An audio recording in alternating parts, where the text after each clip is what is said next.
할렐루야. 여러분 반갑습니다. 미국에 처음 와서 미국 이름을 장명할 때 평소 존경하던 바울 사도의 이름을 따서 폴이라고 그렇게 졌습니다. 그런데 사람들이 자꾸 저를 보고 폴 같지 않대요. 그래도 꿋꿋이 그 이름을 썼습니다. 나도 사도 바울과 같은 삶을 살리라. 그리고 큰 바의 얼굴을 보면서 닮아가듯이 언젠가 그 이름을 계속 쓰다 보면 나에게도 바울 같은 모습이 드러날지 모르겠다. 그런 기대를 갖고 계속 이름을 썼습니다. 그런데 언제부터 사람들이 제 영문 이름인 한국 영문 이름인 정을 잘못 발음해서 잔이라고 이렇게 자꾸 발음을 하는 거예요. 듣다 보니까 그것도 괜찮더라고요. 그래서 결국은 그 부름에 응해서 잔이라고 제 시민권의 이름을 아예 등록을 해버렸습니다. 제가 배달교회에서 새벽 예배나 기타 다른 예배에서 설교를 종종 했는데 주일 예배는 제가 오늘이 처음이라서 두렵고 떨리는 마음으로 제 이름을 소개하면서 여러분들에게 인사드립니다. 제가 제 이름의 원조인 요한 사도의 인사말을 빌려서 여러분에게 인사를 드리고 시작을 하려고 합니다. 사랑하는 성도 여러분, 여러분의 영혼이 잘된 같이 범사에 잘되고 강건하시기를 주님의 이름으로 축원합니다. 이 시간 옆에 계신 분들과도 한번 같은 인사를 했으면 좋겠어요. 사랑하는 형제님, 사랑하는 자매님, 형제님의 자매님의 영혼이 잘됨 같이 범사에 잘되고 강건하시기를 소원합니다. 한번 인사하겠습니다. 네. 할렐루야. 네. 영혼이 잘됨 같이 범사에 잘되고 강건하십시오. 예. 예, 우리가 묵상하고 있는 이 로마서는 우리가 복음을 전반적으로 이해하는데 가장 좋은 안내서이면서 교과서와 같은 그런 서신서입니다. 우리가 잘 아는 마틴 루터는 이 로마서를 대학에서 강의하다가 이 복음을 새롭게 깨닫게 되었어요. 그래서 의를 입는다는 것이 무엇인가를 깨닫고 나서 종교개혁을 시작하였다는 사실은 잘 알려진 사실입니다. 그래서 어떤 신학자는 이 성경을 귀한 보석이 박힌 반지에 비유를 하면서 이 로마서가 마치 이 반지에 박힌 보석과 같다 그렇게 표현했어요.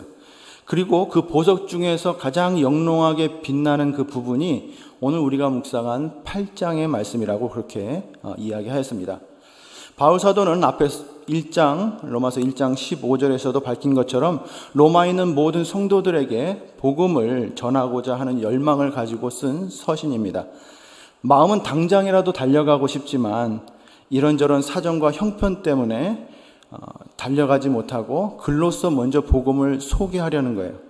그래서 쓴 편지가 로마서인데 직접 가보지 못한 성도들에게 글로써 복음을 먼저 전해야 했기 때문에 혹시라도 이 복음이 잘못 전달될까 싶어서 아주 논리적이고 이성적으로 왜 복음인가? 왜 율법으로는 구원을 얻을 수 없는가? 왜 오직 믿음이어야만 하고 왜 은혜여야만 하는가라는 것에 대해서 하나씩 복음을 아주 정확하게 자세하게 가르쳐주는 서신입니다. 그때나 지금이나 잘못된 교리나 사상이나 그런 그 복음을 오도하는 그런 이단적인 사상으로 인해서 복음을 잘못된 곳으로 이끄는 경우가 종종 있지 않습니까? 그래서 우리가 복음을 전할 때는 우리가 취해야 할 자세에 대해서 하는 말 중에 이런 말이 있습니다. 머리는 차갑게, 가슴은 뜨겁게. 복음을 전할 때 우리가 너무 흥분해서 의심하지 말고 무조건 믿어. 이렇게 하면은 옛날 같으면 이제 조금 순수하기도 하고 무식하기도 하고 그래서 그래 믿어야 돼. 그러면서 이제 따라오시는 분도 있고 또 그러다가 은혜도 좀 받고 그래서 믿기도 하지만 요즘처럼 지식이 풍부하고 복음이 편만해진 미국이나 한국에서 복음을 전할 때 이런 식으로 전하면 잘 안 먹힙니다. 그래서 복음을 증거할 때는 이 로마서의 바울처럼 차갑게 머리는 식혀서 냉철하고 정확한 복음을 정확하게 이해하고 정확하게 전하는 그런 노력이 필요합니다. 바울 사도도 가슴은 정말 뜨겁지만 이 로마서를 통해서 냉철한 이성과 지성으로 복음을 정확하게 전하려고 노력한 흔적이 보입니다. 그런데 그러던 바울이 8장에 와서는 오늘 우리가 읽은 본문에, 특히 오늘 우리가 읽은 본문에 와서는 마치 그 이성의 빗장을 풀고 흥분한 사람처럼 그렇게 기록한 것을 보게 돼요. 원본이 없어서 확인할 수는 없지만 아마 이 부분에서 바울의 필체가 확인된다면 아마 필체가 흔들리는 모습까지도 우리가 볼 수 있었을 것입니다. 이 누가로 시작하는 부정의문사를 연발하면서 누가 우리를 대적하리요? 누가 고발하리요? 누가 정죄하리요? 누가 끊으리요? 이런 탄성을 지르면서 사도 바울이 냉철한 이성을 내던지고 갑자기 흥분한 이유가 무엇일까요? 바로 그리스도 안에 있는 사랑 때문입니다. 그 끊을 수 없는 사랑 이야기를 하는 데 있어서는 도저히 이 뜨거운 가슴을 치고 올라와서 이 치고 올라오는 이 뜨거운 가슴을 냉철한 이성으로 누를 수가 없는 거예요. 그래서 그렇게 정말 흥분한 어조로 하나님의 사랑을 이야기하는 거예요. 복음은 그렇게 차가운 이성과 지성만으로, 논리적인 어조만으로는 진행하기 어려운 부분이 있습니다. 왜요? 하나님께서 우리에게 베풀어 주신 그 사랑, 하나뿐인 아들을 내어주시고 나를 구원하시기 위해 그 처절한 십자가를 감당하게 하신 그 아버지의 그 사랑, 이건 머리로 이해가 되는 것이 아니라요, 가슴으로 전달돼서 이 가슴에서 가슴으로 전해지는 것입니다. 그래서 그 안에 정말 팔짱까지 꼭꼭 누르고 있던 그 뜨거운 가슴이 폭발해서 이렇게 터져 나오는 거예요. 저는 사도 바울에게서 정말 본받고 싶은 부분이 바로 이 부분입니다. 복음은 정말 말씀을 기준으로 정확하게 이해해야 하고요, 정확하게 전달해야 되지만 그 복음이 담긴 하나님의 사랑을 전할 때는 이 이성의 빗장을 풀고 논리와 상식을 다 내려놓고 이 가슴으로 정말 뜨겁게 그렇게 전하고 싶습니다. 31절에 바울의 표현대로 이 일에 우리가 뭔 말이 필요하겠어요? 하나님의 그 큰 사랑을 인간의 그 어떤 말로 다 담아낼 수가 있겠습니까? 어느 찬송 시의 가사처럼 하늘을 두루마리 삼고 바다를 먹물 삼아도 하나님의 그 큰 사랑 다 기록할 수가 없는 거예요. 저의 이 부족한 언어로 그 하나님의 사랑을 메시지에 다 담아서 표현할 수가 없는 것입니다. 그래서 저는 저의 이 부족한 언어로 이 하나님의 큰 사랑을 전달할 때마다 인간의 언어가 얼마나 부족한가를 절실히 실감하면서 강대상을 내려옵니다. 그래도 복음 증거자가 이 사랑을 빼고 복음을 전할 수는 없기 때문에 부족하지만 이 부족한 언어로 계속해서 전하는 거예요. 한때 모든 사람의 선망의 대상이었던 다이애나 왕세자비는 생전에 한 BBC 방송에 나와서 인터뷰하면서 그런 말을 했습니다. 세상에서 최대의 질병은 사랑받지 못하는 질병입니다. 그렇게 고백을 했어요. 저는 그 말이 정말 너무 와닿아요.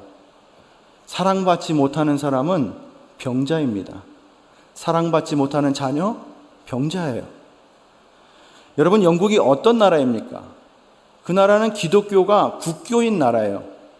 여왕의 대관식에 성공회의 대주교가 나와서 이렇게 묻습니다.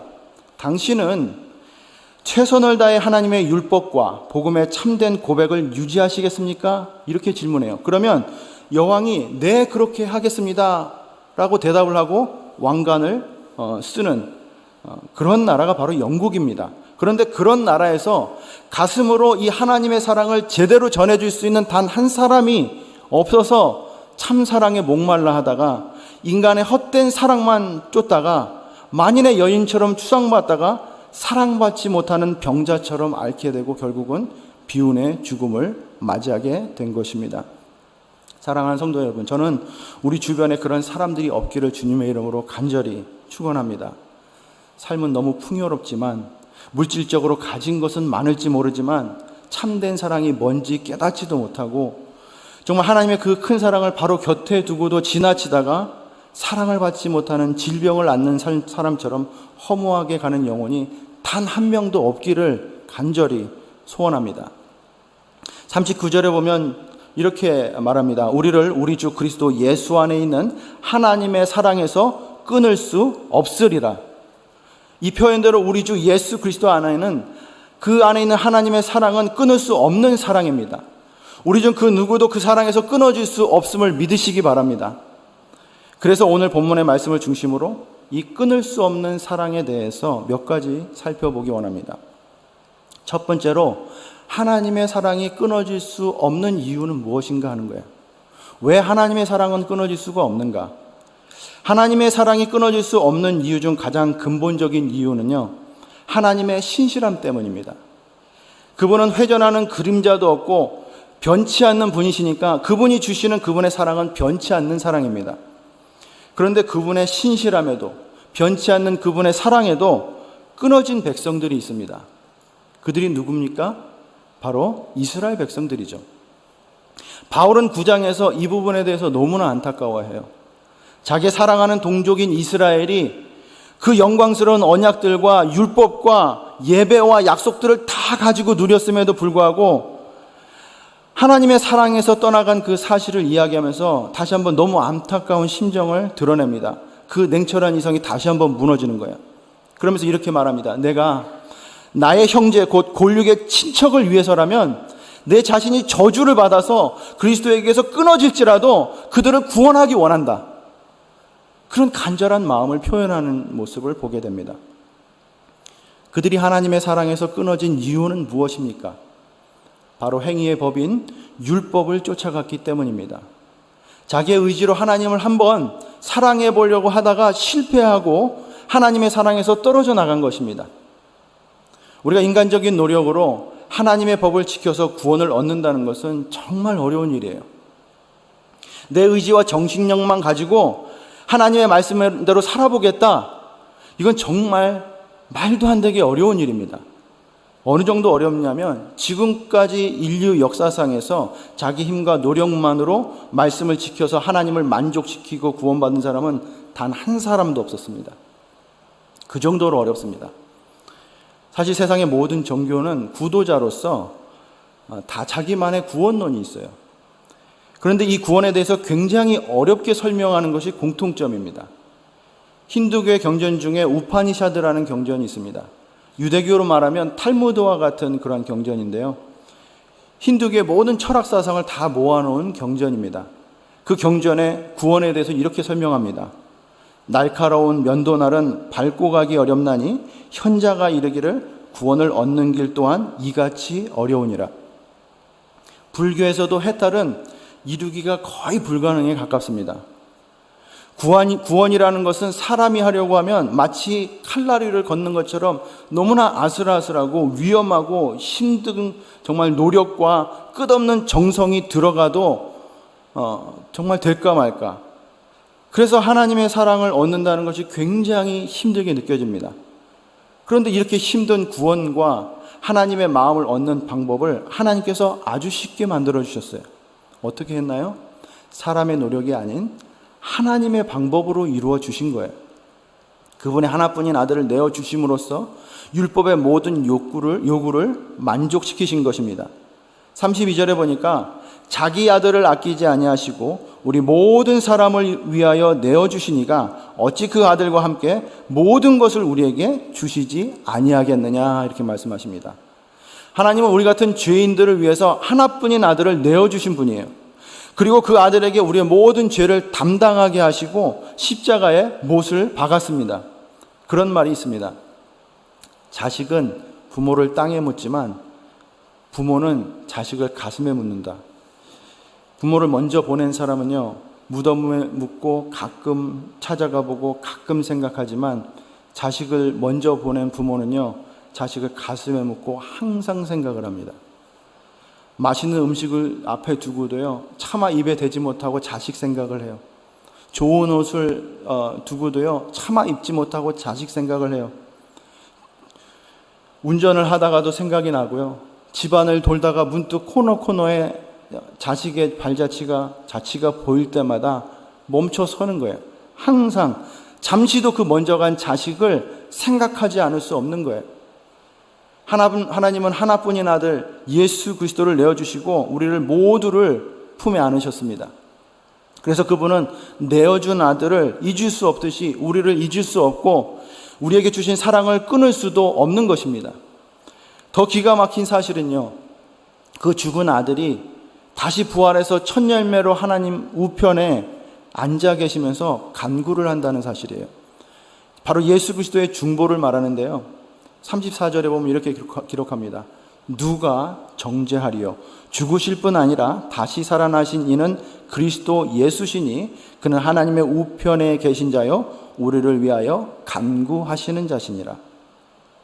이 말씀에서 보듯이 죽음을 이기시고 부활하신 예수님은 십자가상에서 이루신 일로 사역을 끝내신 것이 아니라 지금도 하나님 우편에서 우리를 위하여 간구하고 계신대요. 여러분 한번 상상해 보시기 바랍니다.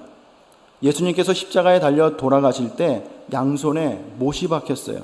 옆구리에는 창을 맞으신 채로 물과 피를 다 쏟고 가셨어요. 그런데 부활할 때 보니까 다른 육신의 연약함은 다 부활하면서 깨끗하게 되고 온전해졌는데 양손에 난 못자국과 옆구리에 난 창자국은 그대로 가지고 계셨습니다. 그 모습 그대로 하나님 우편에서 중보기도를 한다고 생각을 해보세요. 어떻겠습니까? 중보하는 그 두 손에는 분명히 못자국이 보일 것입니다. 옆구리에는 창에 찔린 선혈이 분명하게 보일 거예요. 그 아들의 아픔과 고통의 흔적이 그대로 담겨져 있는 그 간구 앞에서 하나님의 심장이, 그 예수 그리스도의 간구가 하나님의 심장에 그대로 박히는 거예요. 그래서 예수님의 중보기도는 파워풀할 수밖에 없고요. 그 기도를 받으시는 하나님은 도저히 그 기도를 외면하실 수도 없고 우리를 외면할 수 없는 거예요. 우리를 향한 그 사랑을 끊을 수도 없는 것입니다. 아들이 계속 그 옆에서 사랑의 흔적을 드러내면서 리마인드 해주는 거예요. 그 아들의 희생을 헛되이 할 수 없어서 아들을 두 번 다시 보낼 수 없기 때문에 하나님은 결코 우리를 잊지 않으시고 한 번 주신 사랑을 끊지 않으시는 거예요. 끝까지 사랑하시며 끝까지 우리를 품어주시는 것입니다. 이유는 그 아들 때문이에요. 아들의 희생으로 우리도 그분의 자녀가 되었습니다. 그래서 우리 하나님이 왜 나를 사랑하실까? 난 정말 잘난 것도 없고 하나님께 드린 것도 별로 없고 해드린 일도 없고 정말 아무것도 없는데 왜 사랑하실까? 왜 세상에서는 정말 구원을 이루기가 어렵다고 하는데 나에겐 그렇게 쉽게 구원을 허락하셨는가? 정말 사랑하시긴 하실까? 여러분, 이런 의구심이 드는 분이 있다면 제가 자신 있게 말씀드립니다. 이제는 그 의심을 내려놓으십시오. 하나님은 여러분을 정말 사랑하십니다. 그리고 끝까지 사랑하실 것입니다. 여러분의 어떤 자격 때문이 아니라 그분의 하나뿐인 아들의 목숨과 맞바꾸셨기 때문이에요. 여러분은 그 사랑을 받으시기만 하면 됩니다. 그 사랑을 놓치지 마시기 바랍니다. 하나님도 그 사랑을 결코 끊지 않으실 것입니다. 우리가 두 번째로 주목해야 할 것은 이 끊을 수 없는 하나님의 사랑에는 목적이 있다는 거예요. 우리는 하나님의 사랑이 흔히 아가페 사랑이라고 말합니다. 이것은 하나님의 사랑이 우리가 일반적으로 생각하는 사랑과는 종류가 좀 다르다는 것을 우리에게 알려주는 말입니다. 일반적으로 우리가 사랑을 말할 때는 남녀 간의 사랑을 많이 이야기합니다. 이런 사랑은 에로스적인 사랑이라고 하죠. 친구 간의 사랑은 필로스적인 사랑입니다. 정신적인 사랑은 플라토닉 사랑이라고 합니다. 사랑이 다 같은 사랑이 아니라요. 여러분, 그러면 아가페 사랑은 어떤 사랑입니까? 이 사랑을 이해하기 위해서는 우리가 가장 가깝게 비교해 볼 수 있는 것이 그 부모와 자식 간의 사랑인 것 같아요. 저도 자식 낳고 기르면서 하나님의 사랑을 조금씩 더 이해하게 됩니다. 부모의 사랑, 거기엔 자식에게 어떤 조건도 따라붙지가 않습니다.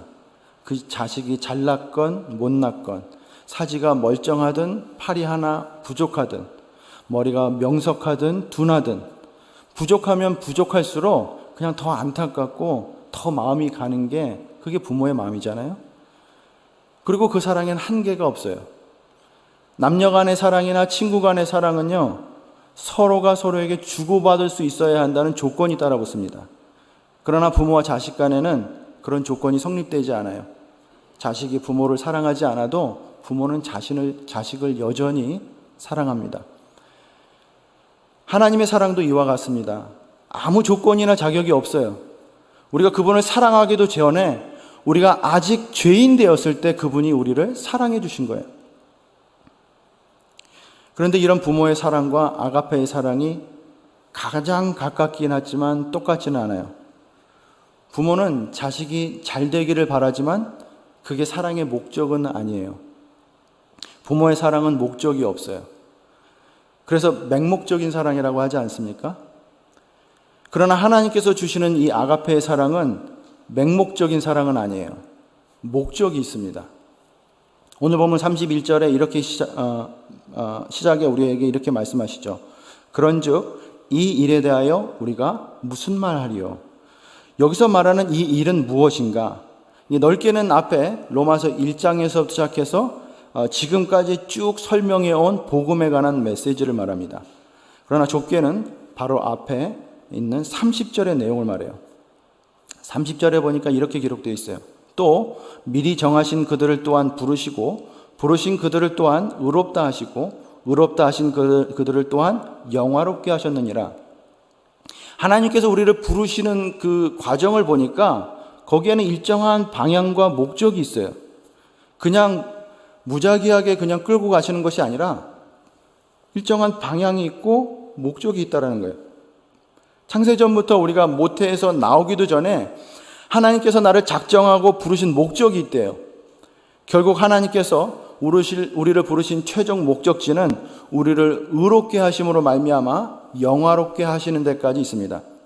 그래서 그의 나라에서 영화롭게 하나님과 영원히 동거하는 것, 그것이 하나님이 우리를 부르신 목적이에요. 그래서 하나님께서 우리를 사랑하시는 데는 이런 목적을 두고 사랑하시는 것입니다. 요한일서 4장 8절에 보면 하나님은 사랑이시다라고 이렇게 기록하고 있습니다. 그런데 사람들은 이것을 혼용해서 사랑이 곧 하나님이시다라고 이야기합니다. 이게 무슨 말인가 싶으시죠? 말이 좀 어색하지만 그 말이 아닌가 싶기도 해요. 그죠? 하나님은 사랑이시고 그러면 사랑이 곧 하나님이시지 무슨 차이인가? 그런데 이것은 심각한 논리적인 오류가 있습니다. 마치 이런 것과 같습니다. 개는 다리가 넷입니다. 그런데 순서를 바꾸면 이렇게 돼요. 다리가 넷이면 다 개입니다. 맞습니까? 이렇게 말한다면 앞에 것은 진리지만 뒤에 것은 말의 어순만 바뀌었을 뿐인데 완전한 거짓이에요. 앞의 명제도 마찬가지예요. 하나님은 사랑이신 것이 맞지만 사랑이 하나님인 것은 아니에요. 요즘엔 사랑의 속성을 하나님의 뜻과 혼용해서 쓰는 경우가 참 많습니다. 그래서 하나님이 사랑이시기 때문에 모든 종류의 사랑을 다 하나님이래요. 그래서 교회 안에서 동성애자들이 커밍아웃 할 때요, 가장 많이 들고 나오는 구호가 뭔지 아십니까? 사랑의 하나님입니다. 하나님은 사랑의 하나님이신데 모든 죄인을 다 사랑하고 품어주시는데 왜 오늘날의 교회는 그렇게 동성애자를 차별하냐? 왜 그렇게 동성애만 가지고 뭐라고 하느냐? 이렇게 얘기해요. 일반 맞는 것 같지만 전혀 맞지 않아요. 왜요? 하나님은 동성애자도 사랑하시는 건 맞지만 동성애를 사랑하시는 건 아니기 때문에 그래요. 죄인을 사랑하셨지 죄를 사랑하시지는 않으셨습니다. 그래서 예수님께서 이 땅에서 죄인을 사랑하실 때 죄를 회개하고 돌이키고 나를 따르라고 했지 죄를 그대로 가지고 나를 따르라고 하지 않으셨어요. 하나님은 하나뿐인 아들을 내어주시기까지 우리를 사랑하셨지만 그 사랑을 통해 우리가 의롭게 되고 다시는 그 의에서 벗어나지 않기를 원하시는 거예요. 물론 우리가 육신적인 연약함이 있어서 이 땅에 사는 동안 죄의 영향력에서 완전히 자유로울 수는 없습니다. 그러나 그분의 사랑은 우리를 계속해서 의로운 삶으로 이끌어 가도록 우리를 강권하시는 사랑입니다. 그래서 결국은 하나님의 의와 그 영광에 참여하도록 그 이끄시는 목적을 가지고 있는 것이 하나님의 그 끊임없는 사랑의 모습이에요. 마지막 세 번째로 우리가 주목해야 되는 것은 이 사랑이 넉넉히 이기게 해준다는 위로의 말씀입니다.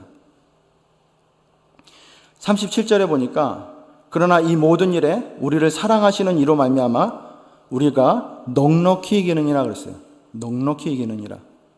여기서 말하는 이 모든 일이 무엇인가 봤더니 35절에 보니까 환난과 곤고, 박해나 기근, 적신, 위험이나 칼 이런 것들입니다. 우리가 상상할 수 있는 모든 종류의 고난과 가난과 어려움들을 다 총망라한 거예요. 여러분 아마 월남전 때에 찍힌 사진 중에 한 9살 난 여자아이가 베트공에 쫓기면서 막 울면서 벌거벗은 몸으로 도망치는 모습이 찍힌 사진을 본 적이 있을 거예요. 또 남수단에서 기근으로 많은 사람들이 죽어갈 때에 그 가운데서 벌거벗은 남자아이가 하나가 뼈만 앙상한 모습으로 기력이 없어서 엎드려 있는데 그 옆에 독수리가 앉아서 호시탐탐 기회를 노리고 있는 그 모습이 찍힌 사진을 본 기억이 있으실 겁니다. 그 사진 퓰리처상까지 받은 아주 유명한 사진이에요. 이 적신이라는 것은 그런 모습을 가리키는 거예요. 너무 가난해서 얻어 걸칠 그런 옷조차 없는 그런 아주 비난한 상태를 말해요. 그런데 그런 모습 가운데서 우리 애가 넉넉하게 이긴대요. 이건 사도 바울처럼 헌신된 사람에게는 가능할지 모르지만 우리처럼 평범한 신앙생활을 하는 사람들에게는 도저히 감당할 수 없는 먼 얘기처럼 들립니다. 사도 바울은 그러면서 36절에 시편 43편 22절의 말씀을 인용하면서 이렇게 이야기합니다. 기록된 바 우리가 종일 주를 위하여 죽임을 당하게 되며 도살할 양같이 여김을 받았나이다 함과 같으니라. 아니 도대체 사도 바울은 이게 정말 가능하다고 생각하고 우리에게 말하는 것입니까? 아무리 하나님의 사랑을 받고 있어도 그렇지 어떻게 이런 상황을 감당해요? 간신히도 아니고 어떻게 넉넉히 이겨요? 종일 죽을 것 같은 그러한 걱정과 고민 가운데 살아가면서 주변의 모든 지시와 모든 정말 핍박을 받으면서 외면을 당하면서 어떻게 넉넉히 이겨요? 처음에는 이 말이 잘 이해가 되지 않습니다. 지금 힘든 시간을 보내고 계신 분들에게는 아마 더더욱 이 말이 이해가 되지 않을 거예요. 어떻게 이 상황을 넉넉히 이긴다는 거예요. 그런데 이 바울이 인용한 시편의 말씀은 뒤에 숨겨진 비화가 있습니다. 시편 44편은 제목에 고라 자손이라는 제사장 중에 한 사람이 부른 노래라고 적혀 있는데요. 바울이 인용한 부분인 그 22절 다음에 이런 내용이 나옵니다. 주여 깨소서 어찌하여 주무시나이까 일어나시고 우리를 영원히 버리지 마소서. 여러분 이게 무슨 말입니까? 하나님이 자신이 고난받는 상황을 너무 몰라주는 것 같아서 하나님께 지금 호소하고 있는 거잖아요. 이제 제발 좀 가만히 지켜보지 말고 이제 제발 좀 내가 기도해도 응답 아무것도 안 하시고 침묵만 지키시는 그런 모습 보이지 말고 이젠 좀 그만 구원해 달라는 거예요. 이젠 좀 이 고난에서 벗어나게 해달라는 거예요. 간청하는 거예요. 이건 넉넉히 이기고 있는 상황과는 전혀 거리가 멀어도 한참 먼 상황이에요. 오히려 고난 가운데 있는 자신을 바로 건져주지 않는 하나님을 원망하고 있는 상황입니다.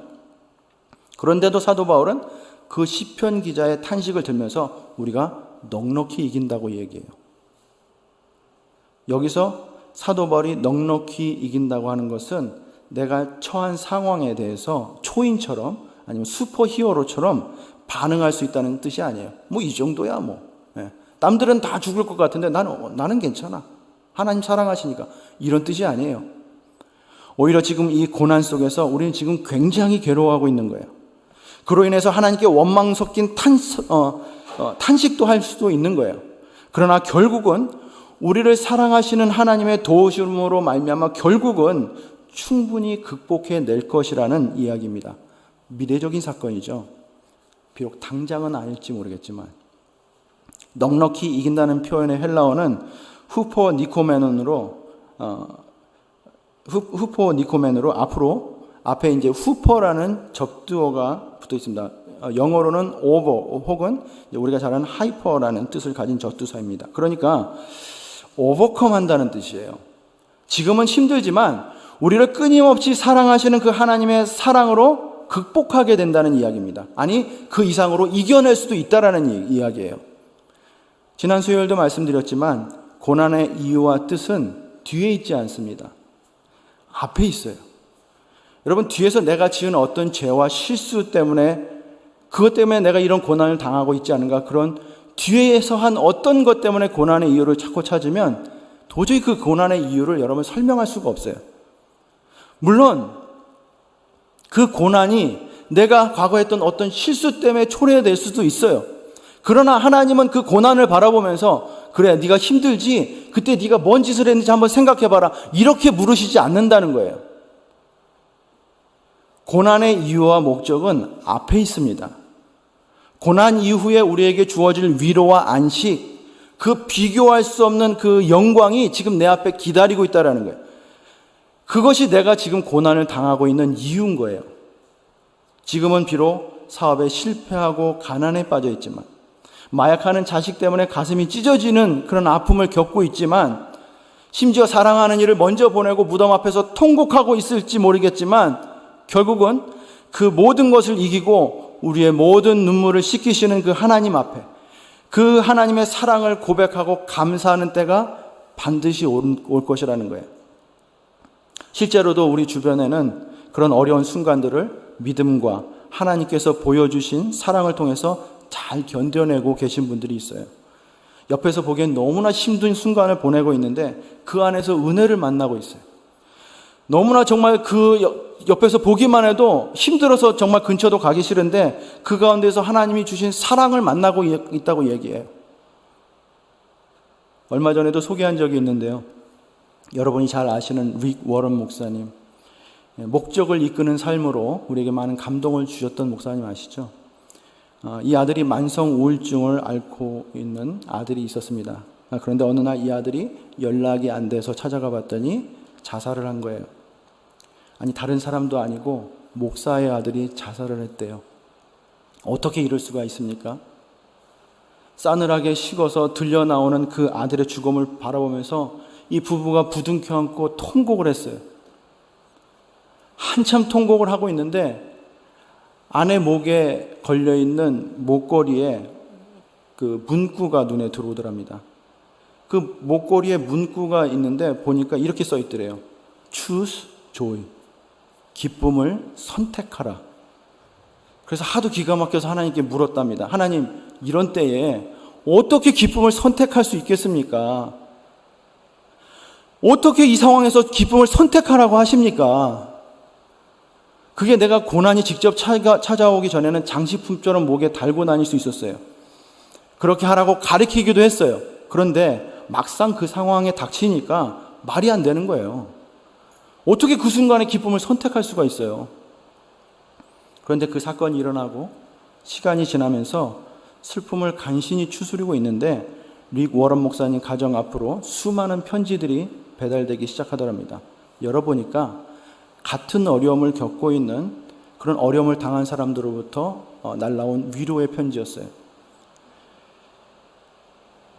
그리고 그런 상황, 똑같은 상황을 견디면서 당하면서 정말 그 상황을 어떻게 견뎌야 될지 몰라서 좀 조언을 구하는, 도움을 구하는 그런 편지들이 있더랍니다. 전에는 보지도 못했고 듣지도 못했던 사람들이 복음을 전하기 위해서 전에는 접근조차 할 수 없었던 그런 불모지와 같은 사람들이 편지를 하면서 나에게 이 상황을 도대체 어떻게 해석하고 어떻게 이겨내야 될지 좀 설명을 해달라는 거예요. 그래서 그 사람들을 향해서 복음을 전할 기회가 열리게 되었다라고 고백하는 것을 보았습니다. 그러면서 하시는 말씀이 고난을 낭비하지 말래요. 그 고난의 긴 터널 끝에 하나님께 영광을 돌릴 수 있는 기회가 있답니다. 이것이 바로 하나님의 사랑을 깨달은 자들이 세상을 이겨나가는 방식이에요. 고난을 극복하고 슬픔을 이겨내는 시간은 좀 걸릴지 모르겠지만 그러나 결국은 우리를 사랑하시는 하나님이 있기 때문에 그 부어주신 사랑이 결코 끊을래야 끊을 수 없기 때문에 그 시간을 극복하고 이겨내서 간신히 숨만 붙이고 살아가는 것이 아니라 그 이상으로 넉넉히 이기게 하신다는 거예요. 사랑하는 성도 여러분, 하나님의 사랑은 차별이 없으십니다. 높은 자나 낮은 자나 상관이 없어요. 가난한 자나 부한 자나 차별이 없으시답니다. 모든 사람은 하나님의 사랑을 받을 자격이 있는 자들입니다. 그리고 그 사랑은 결코 변하거나 끊을 수 없는 사랑이래요. 그 사랑이 지금도 우리를 강권하며 이끌고 계십니다. 우리의 모든 상황을 이겨낼 수 있는 힘을 주고 계십니다. 그 사랑을 힘입어 오늘도 승리하시는 저와 여러분 되시기를 주님의 이름으로 축원합니다. 시간 잠시 기도하시겠습니다.